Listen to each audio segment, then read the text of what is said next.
Okay, let's take a look at the Pioneer SP-C22. First we'll do a sweep of the impedance and see what the ports are tuned to. Okay, so let's hook up the speaker.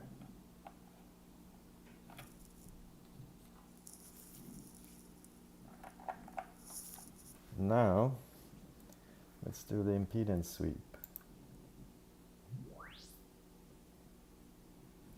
Okay, so yeah, it's tuned to, let's see what this is, 82.77 hertz at 6 ohms.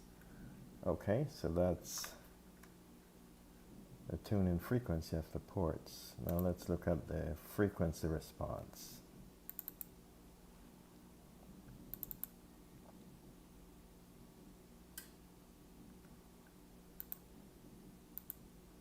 Okay, so here's the frequency response. It's pretty flat across the frequency range, except around 100 to 200 hertz. You have a little dip right here. Okay, so that's the frequency response. Let's remove the grill to see what's behind the grill. Okay, so this is your grill. You have two 4-inch drivers and a tweeter. So let's remove the drivers and see what's inside. Okay, so now the drivers are removed. This is what they look like. So you have a hefty magnet back here, and for the tweeter, also a fairly decent magnet.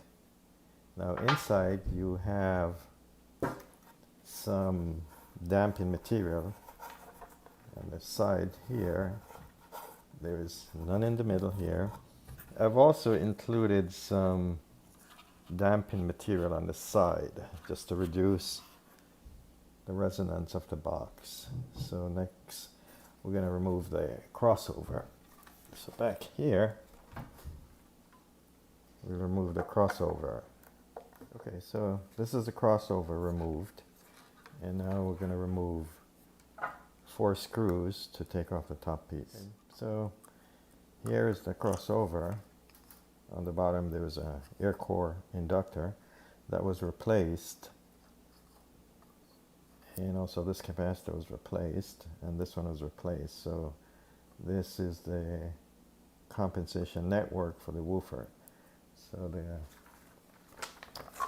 the crossover actually looks like this. So you have the tweeter, you have 2.7 microfarad, 2.2 ohm resistor, you have a L1 coil, which is about 0.39 millihenries, and then you have the base 0.8 millihenries, and here's a 10 microfarad capacitor and the 2.2 ohm resistor.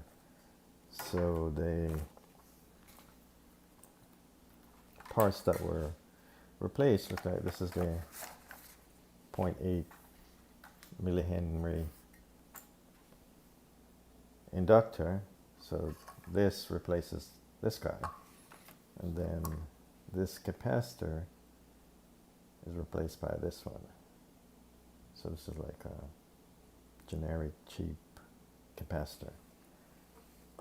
So there you have the crossover. Alright, so here's the crossover all back together. You might be wondering, why did I replace the capacitors and the coil? Well, initially when I listened to the speaker, it sounded okay, but the bass, the mid-range, was a little bit muddy and not as clear as it should be.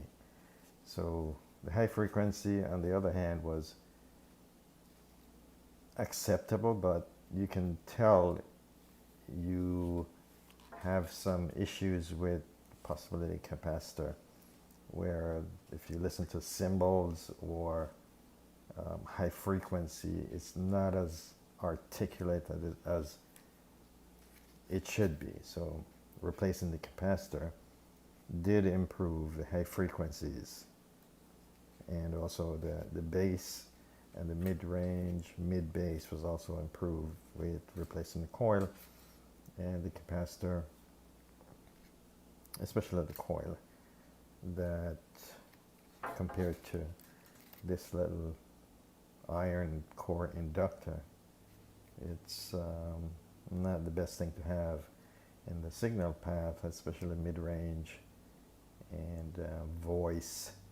It does affect the quality of the sound. So subjectively, some people might be able to tell the difference, while others might not be able to tell the difference.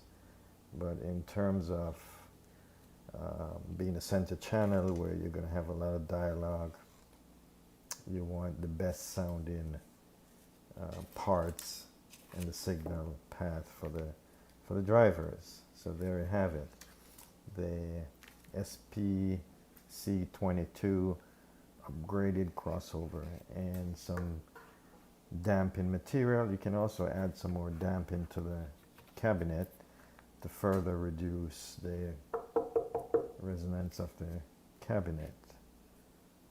Alright, so that wraps it up for the SP-C22 speaker.